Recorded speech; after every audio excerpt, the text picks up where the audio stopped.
Today I'm finishing up this painting, which I started in a previous video, and I don't think anybody really watched the first part, but it's up on my channel if you do want to go back to look at the past videos.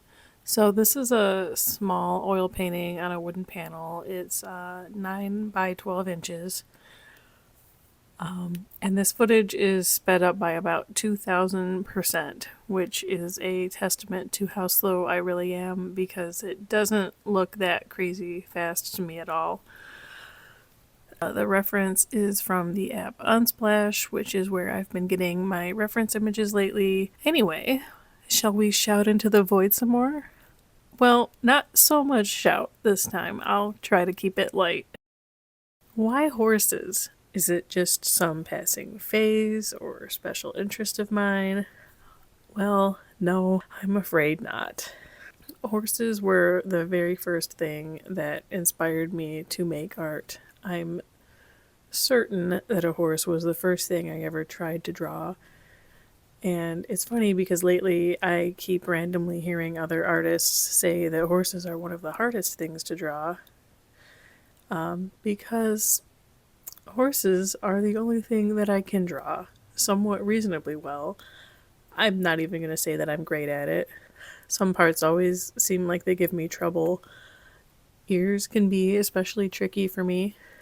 And I mean, I can passably draw other things too, but not with the comfort or blind confidence I feel about making horsey and unicorn art. Like, I don't need a reference to draw a recognizable horse, and this is apparently very impressive to people.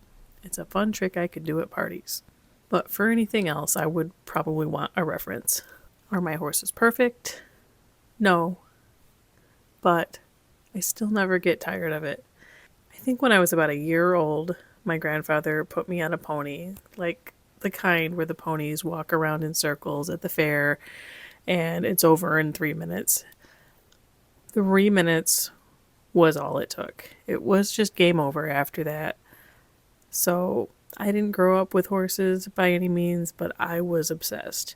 It was always at the forefront of my mind how amazing these huge, majestic creatures were, and you could ride them, but they were also dangerous, but they can be very sweet, but also powerful, and you have to bond with them, and just all the things.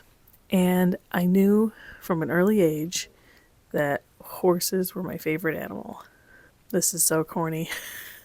So as a kid, I would draw horses. I had horse coloring books. I'm guessing I colored in them, but what I remember I really liked doing was to trace from them.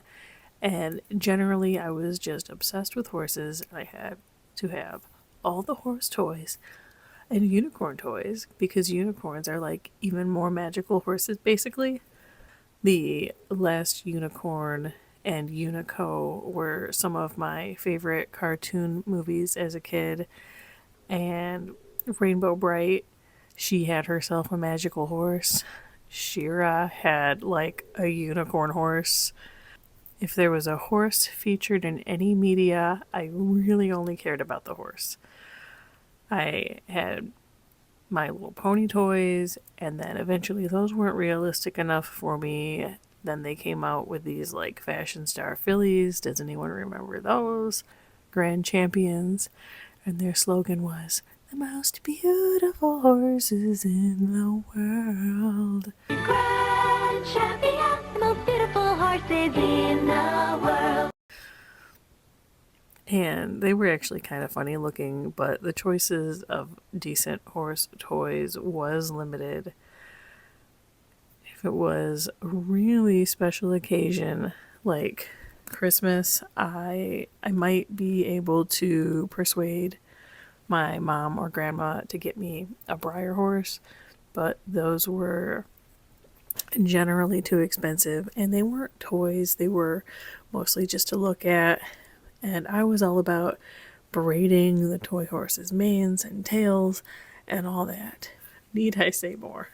So I read all the horse books that my elementary school library had to offer, like Black Beauty, and the Black Stallion, which that Black Stallion series is like dozens of books long, and they were pretty dated back then. And I'm rereading some of the books in the Black Stallion series now, and it's just, I should do like a whole video on just how messed up those books are. So even though I would only get the privilege to touch a real live breathing horse like once a year until maybe about the age of 13 or 14, which was when I had the ability to fund my own darned riding lessons. So I would draw and paint these horses as a kid, and everyone told me how good my art was, and it really stoked my ego and made me think that I was actually good.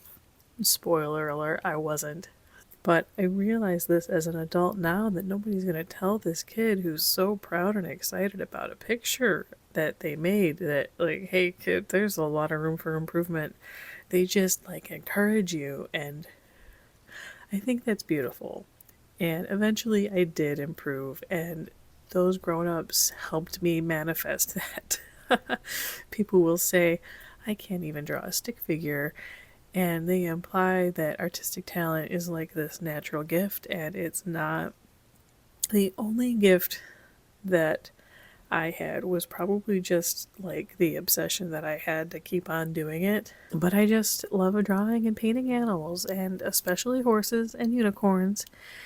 And I'm just so happy that in my adult life I get to do this, and I am giving myself permission to lean into that more because it's my artistic passion. I know, that's really corny. For a long time, I thought that I wasn't supposed to make horse art because in art school, they kind of frowned upon it. It was just considered without merit and no purpose other than to be pretty. And so I got steered away from the one thing that I was really the most interested in making. But I found my way back to it eventually. Anyway, when I grew up, I finally did get my own horse, and so I'm so lucky that she's still with me today. She's almost 30 now, and I've actually never tried to paint her because I'm a little bit superstitious about painting my own pets since I've done so many memorial pieces for people. So, as far as this painting goes, like I said, the ears are kind of meh, but I am calling it done for now, and I may revisit it at some point in the future to fix the parts that I'm not happy with. And if you made it this far, thank you so much for watching. I'll catch you in the next one.